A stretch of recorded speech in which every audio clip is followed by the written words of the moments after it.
Whoa.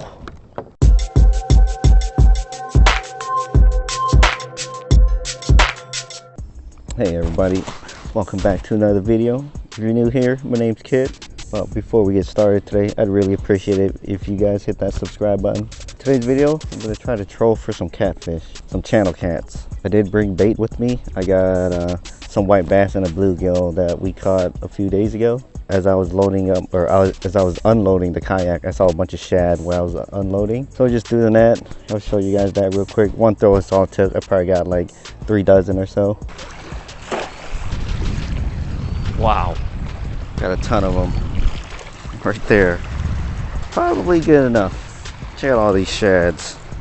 I got a variety of baits, so we'll see what takes. Shad on this one, bluegill on that one, and white bass on this one. I've done good back here in the past. That's the past. We'll see what today looks like. Try to keep my speed around 0.5. I think 0.5, 0.6 is a good speed. 0.4 ain't too bad either. I just hope I get bit here soon. I've seen some activity, like little bait fish being chased and whatnot.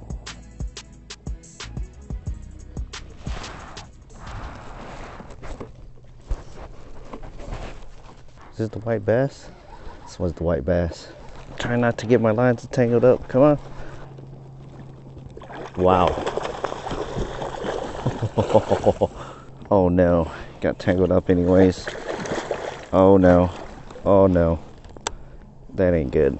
Tangled up my stuff. This is a pretty good channel though. Nope, nope, no you don't. No, no, no, no, no. I'm trying to get you untangled here. It's starting to look kind of bleak for a while. Oh, that's a pretty good channel cat. I think she's to the point where it's not super tangled. Oh, she's free. Now for the untangling. Holy smokes. So white bass 1, shad 0, bluegill 0. Talk about my rig a little bit. 65-pound main line, sinker slide, 2-ounce sinker on there. This is 50-pound mono down to a rattle, peg float, and on this rod I got a 8/0 circle hook, and on the other 2 rods I got 6/0 circle hooks. It's my usual drifting trolling setup. You just, oh shit, I got a fish. Of course I get bit when I'm on the phone, man. Is he on there? Oh, he is on there. Going over the other line. I wonder if he was on there the whole time. Don't worry, I'll get him. I'll get him. This guy's blind in one eye. Long and skinny. He's blind in one eye. Yeah, we'll keep this one. Oh, bluegill's on the board. We tangled back here. Oh, just trying to untangle. Come on. Just trying to get myself untangled. White bass strikes again. Another good eater. Another nice eater. Been getting a lot more action now. Let's see if I can do this without dropping the fish into the water. Or, you know, I could just hold him over the kayak. So in case he does decide to flop out. Almost hit me in the jewels. Ow! Jeez. Bit me good. 2 kitties. No, you don't see this very often for me. 2 kitties on a stringer.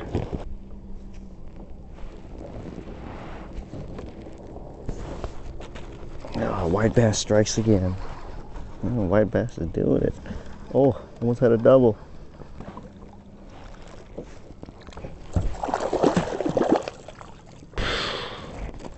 Wow, this one is super skinny. 8/0 circle hooks, no problem for these guys though. White bass, not a good eater. Slender fish, not too fat, but would be good eating.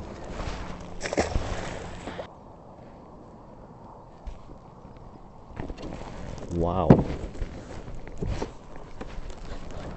White bass strikes again. Might be tangled.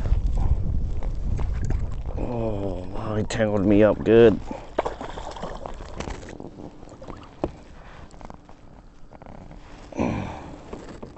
Holy smokes. Not a bad one either. Healthy fish. A lot chunkier than the two that I kept. I gotta untangle all this. So that's what, four on the white bass? Or is it 5? I'm gonna let this one go. Holy cow.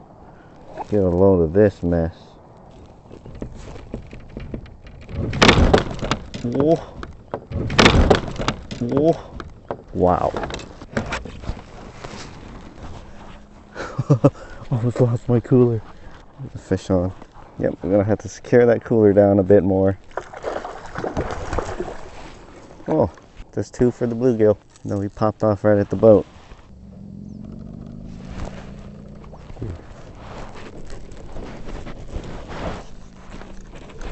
Ooh, that's the head. Oh, feels pretty good. Oh, don't get tangled. No.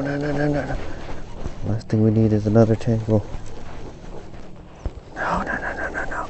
We're tangled again.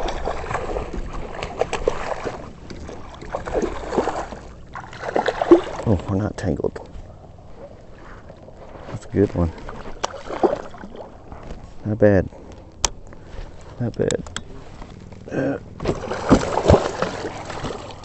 It's on the white bass head. Oh.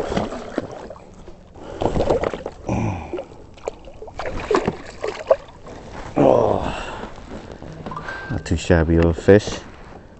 Alright, I better let this one go before caught up in my drive. Come on. Mark and Mr. Mok Pa fishing are hanging out at that point over there. I gave him my white bass that I was using for bait. White bass was winning. I mean, I got bites on all 3 kinds of bait, but the white bass landed the most fish and it got bit the most. So that's gonna do it for now, and I'll catch you guys on the next part. All right, so I'm back at home. Time to clean those catfish. This is my first time cleaning Iowa cats at home. I'm just gonna get to it. I'm gonna put on the GoPro. I think I kind of like that angle. It's easier for you guys to see what I'm doing. Even though this one's like gray, this is not a blue cat. This is a channel cat. This one's a channel cat too. I want to say this is a male and this is a female. Try to follow the backbone here. Shouldn't have cut it all the way through yet. Should have just barely made an incision. It's okay though. Oh, my cutting board's really slick right now. Like, I know a lot of people cut off the yellow meat, but I don't know. I never had a problem with it. Oh, how's that for the belly? Oh, how's that for the belly meat? Ooh, I don't want to eat that. I think that's like the urine or bile. Kind of got into the meat a little bit. We'll just cut that guy right out. Wonder if I skin him first, then fillet him. How that would go. I've done it before, but it's just like an extra step I did not want to take. Not bad. There you go. There's 2 channel cats right there.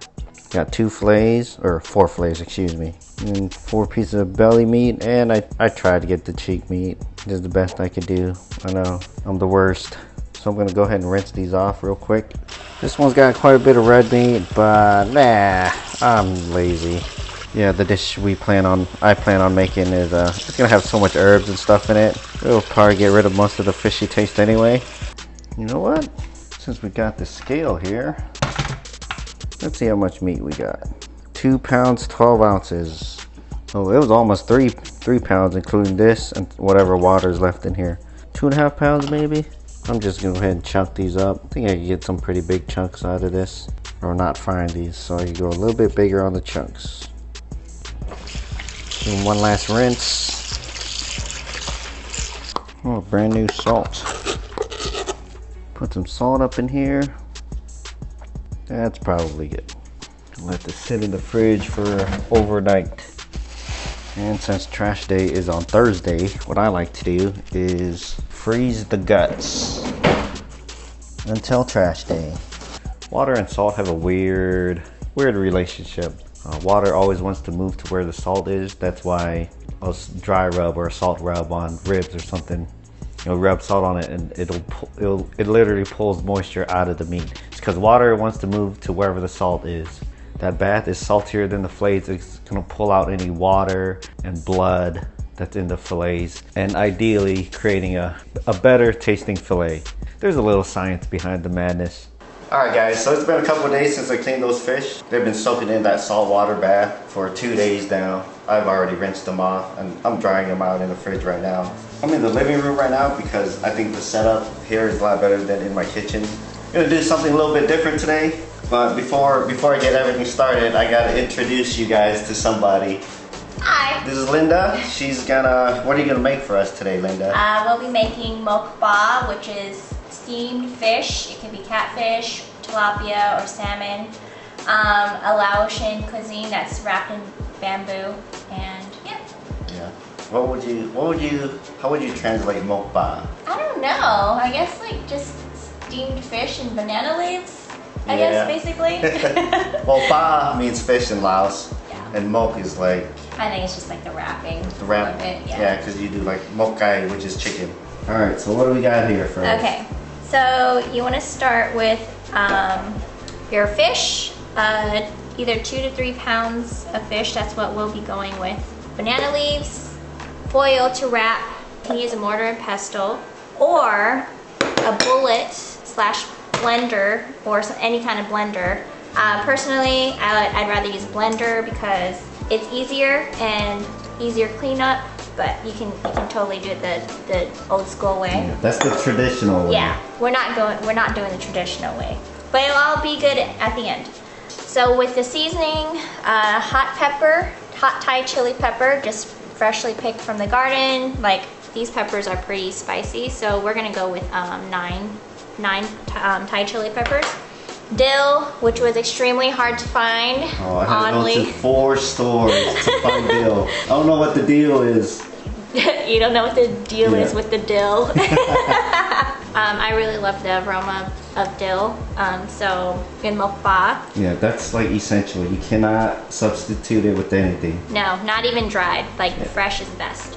And then maybe this was 20 lime, kaffir lime leaves. Again, to taste, but I think this is very important, so I like to use a lot of leaves.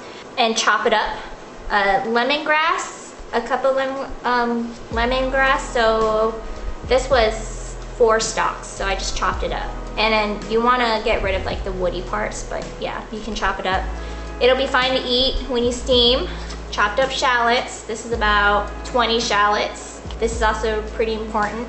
And then you want to soak a cup of sticky rice overnight, or at least 2 hours, and that's what we'll be using to mash it. And you don't cook it yet. So what's the purpose for the sticky rice?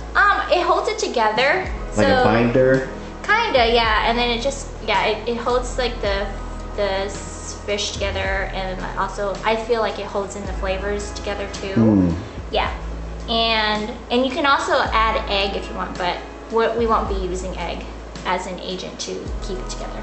And then this is the Padek, also to taste. This is optional. It's an acquired taste. But we'll be using that. So we'll be using about half a cup of it. And then next up is about 3 tablespoons of fish sauce, and that is also to taste. But you can just substitute. If you don't want Padek, you want to add more fish sauce to it, just to kind of brighten up the flavors a little bit. And then salt.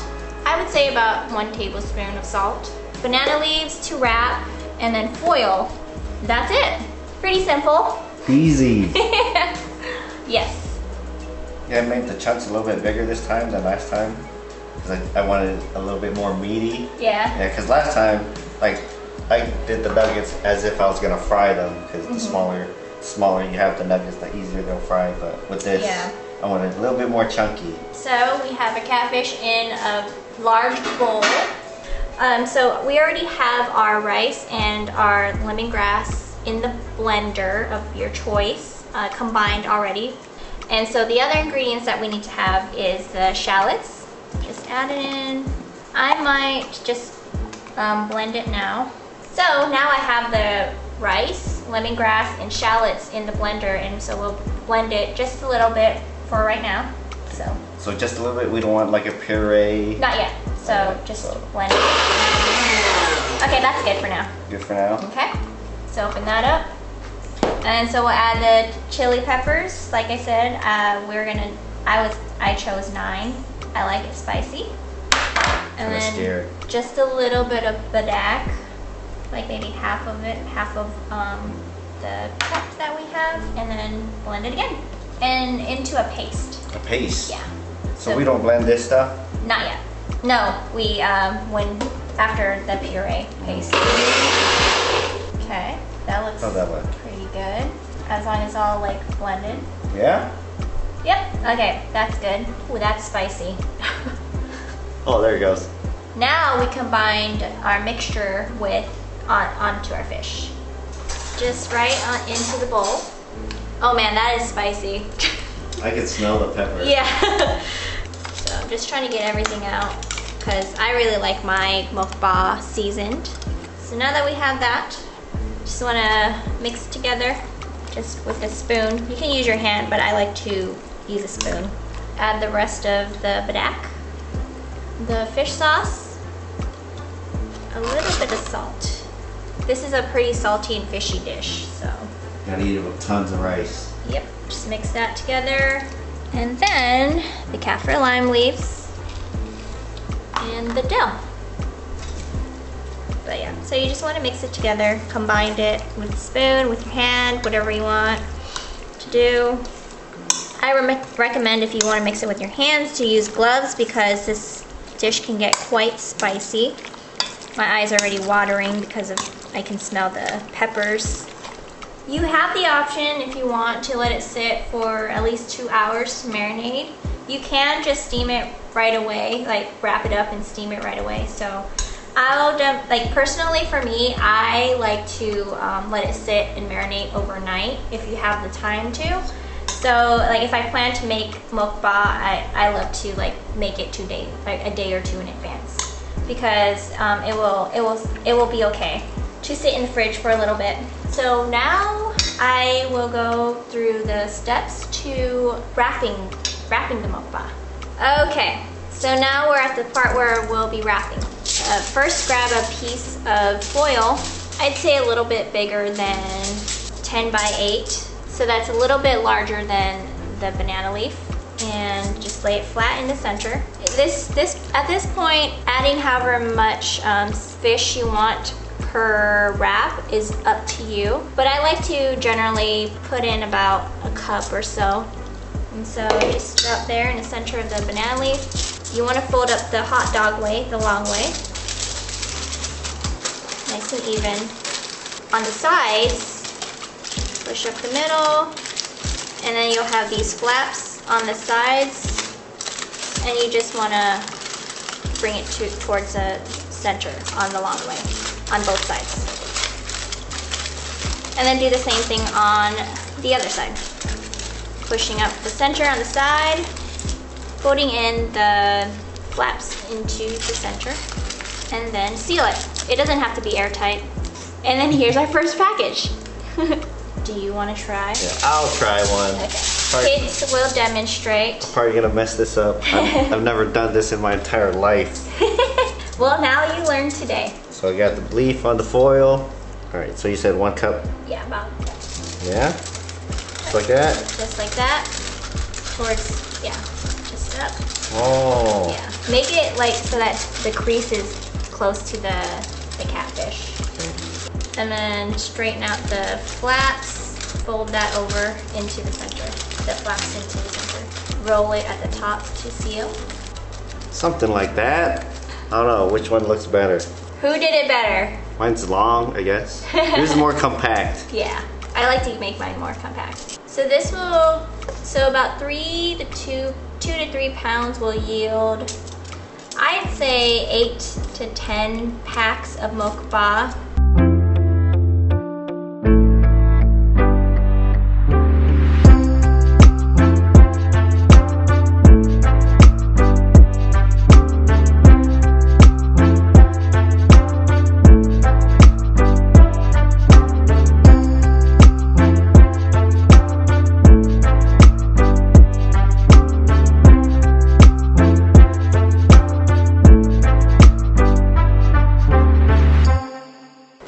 Alright, so we finally got done wrapping out all the mokba bundles. There you go. little pyramid of Mok Pa. So now that we have all of our mokba wrapped in individual packages, it's okay to freeze these they last for a really long time. But I like to eat them right away. So we're gonna demonstrate steaming them now. So. Okay. Yeah. So we have our steamer here ready to go. Just pack in as many as you can into one tier. This probably will fit 3. So can you freeze it before you cook it, or cook it and then freeze it? So so you want to freeze them before you cook it, if you don't want to eat it right away. Or you can refrigerate it, but I'd only keep it refrigerated for 1 or 2 days. So if you don't plan on eating it within that time, I would just freeze them. And then when you want to freeze them when they're frozen, you can just put them right in the steamer. And then, so now that we have our mokba in the steamer, you want to wait 30 to 40 minutes, medium-high heat, and then it should be good to go. So now that we've steamed our mokba for 30 minutes, this has been 30 minutes on medium-high heat, we're gonna open up our package and see what it looks like. And you can just smell the banana leaves. Looks really good. This is what the dish looks like. Steamed catfish. Like I said, if you don't like catfish, you can use salmon or tilapia. Personally, I like catfish for this dish. And then so you can just enjoy it by itself or with sticky rice. So let's eat. So what's sticky rice? Sticky rice is, I don't know, it's just sticky rice. You like eat it glutinous. Yeah, rice. it's glutinous. You handle it, you eat it with your hands because it sticks together. You just grab it with your hands. All right, it's a moment of truth. So take a piece of rice.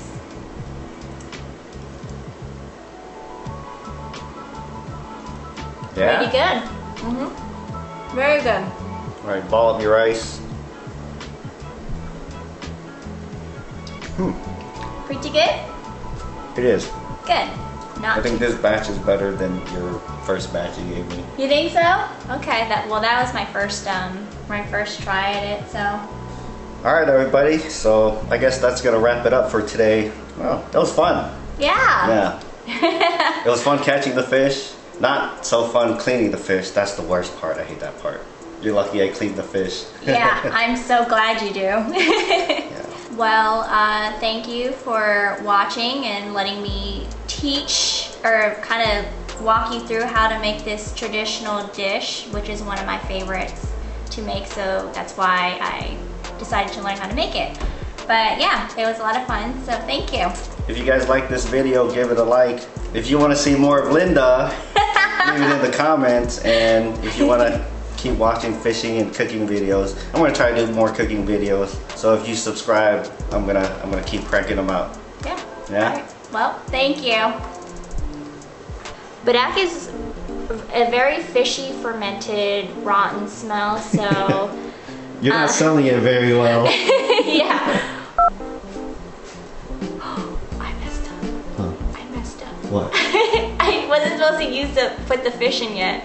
Oh no. I was gonna say, I was like, because I was thinking like the nugget part, are we gonna blend the whole thing? Yeah. What? Hey, we're doing it live. What am I doing? Okay, so don't do that. I didn't know, I was just going with the flow. So was I. I swear I made this before. I still don't know how to use this thing. Oh, you screwed on the container. I've never used this before. The other way. What? This way? Yes. You can't dice the I don't stuff with know, the blade I've on the never outside. used this thing. Just blend it. Whoop. Maybe I need to learn how to use this thing too. I've never used it before. I don't know. I have no idea. And you managed to get it at fresh time. I did. At the 4th try. I know. My mind was gonna explode if they didn't have it. I for sure thought you would have gotten it at Hobie. Like, I always see it there when I go. So she made me take pictures of the aisle at Hobie because she didn't believe me. I didn't. I was like, are you kidding me? I was there like the other day. Wait, we have Oh, yeah. to use Wait. different spoons. That's right. Sorry. We have to social distance and not share